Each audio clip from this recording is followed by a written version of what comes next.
नमस्कार दोस्तों, उम्मीद है कि आप सभी ठीक होंगे और घर पर सुरक्षित होंगे। तो चलते हैं हमारी आज की कहानी की ओर।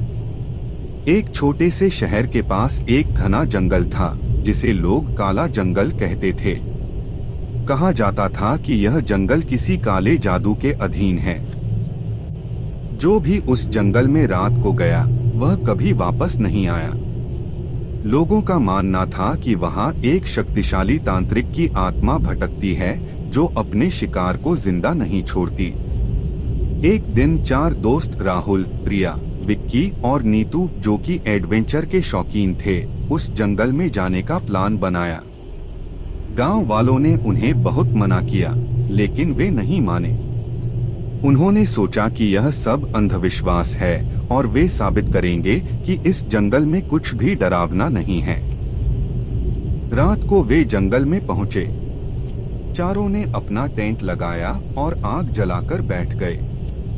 शुरुआत में सब कुछ सामान्य लग रहा था, लेकिन जैसे जैसे रात गहराई, वातावरण बदलने लगा। हवा में एक अजीब सी गंध फैल गई और आसपास के पेड़ों से अजीब सी फुसफुसाहट सुनाई देने लगी।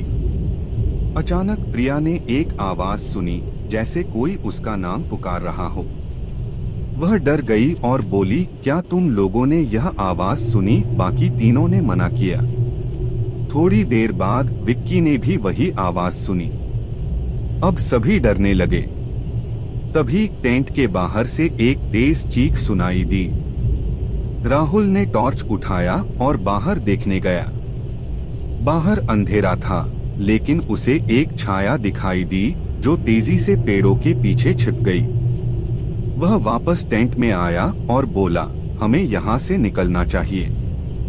लेकिन जब वे टेंट समेटने लगे तो नीतू ने देखा कि उसके हाथ में एक अजीब सा निशान बन गया है, जैसे किसी ने उसे जलाया हो।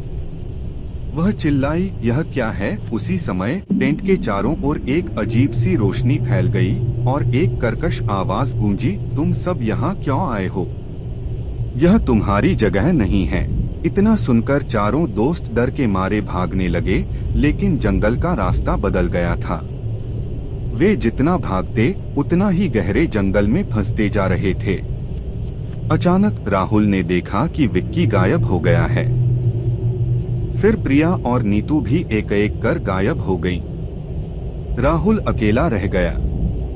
उसने देखा कि एक लंबी काली छाया उसकी ओर बढ़ रही है।